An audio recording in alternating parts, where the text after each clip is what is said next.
The humanitarian situation in Sudan has been deteriorating rapidly since violence broke out 12 days ago. People say they're running out of food, water, and medicine. We are really suffering. Grain mills are closed, and we cannot grind our stock of wheat. Most basic commodities are absent, and if they are available, the prices are very high. Living conditions are very dire for everyone. Prices have soared and means of transportation are almost gone. People are really suffering. It's not only Sudanese. These Rohingya refugees fled persecution in Myanmar. They now find themselves in the middle of another conflict. We need the safe zone because here situation is very bad, very heavy fighting with two groups. So we need the rescue anywhere, need a safe zone. Some people have managed to escape. A boat carrying 1,600 citizens of 50 countries has docked in Jeddah in Saudi Arabia. And the United Nations says at least 20,000 people have arrived in Chad. The number of those fleeing Sudan is expected to reach up to 200,000 in the coming days, as more and more people try to find a way out.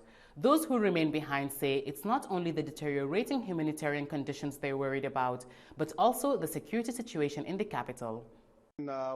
At the weekend, inmates escaped from Kober prison in the capital. A high-profile detainee who served in former President Omar al-Bashir's government announced he had left the prison.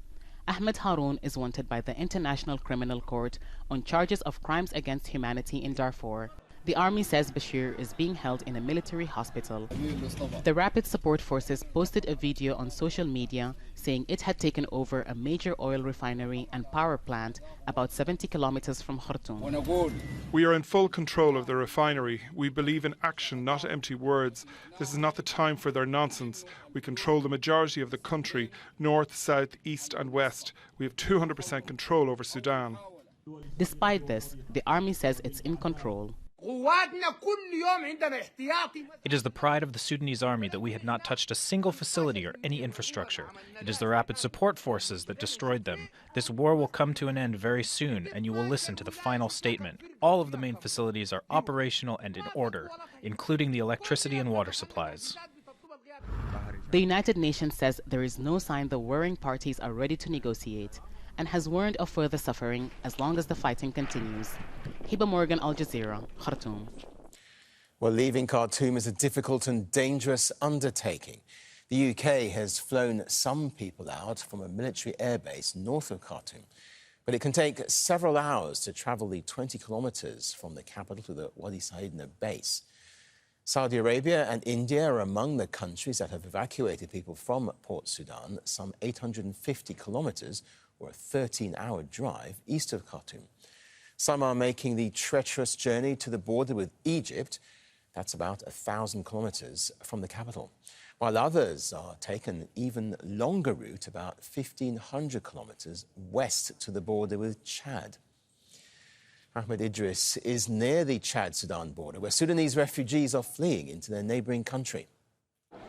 The refugees, mainly women and children, crossed over from Sudan's Darfur area into this part of Chad. The United Nations High Commissioner for Refugees say they have registered more than 4,000 refugees in Koufroune alone, and there are hundreds and hundreds more who are yet to be registered, and they hope to accomplish that in the next few days. Now, what the situation here in this particular camp is desperate. None of the refugees have any permanent structure over their head.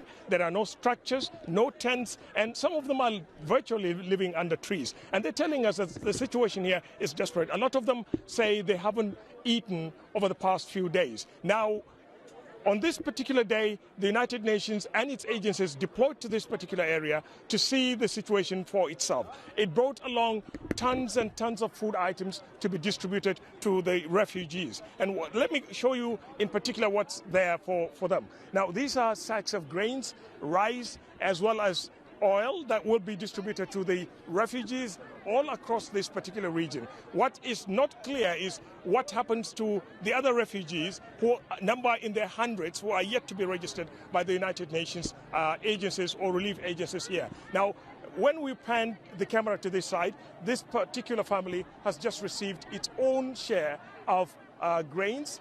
We can see it's like that's wheat and a few stuff like cooking oil, palm oil, groundnut oil, some flour that could help the family get along until such a time that things improve in this particular camp. Now, the United Nations, the World Food Programme is telling Al Jazeera that they have deployed a lot of food items that will cater for only 20,000 people. And the situation right now in this camp is that they are expecting more than 20,000 people in the days to come.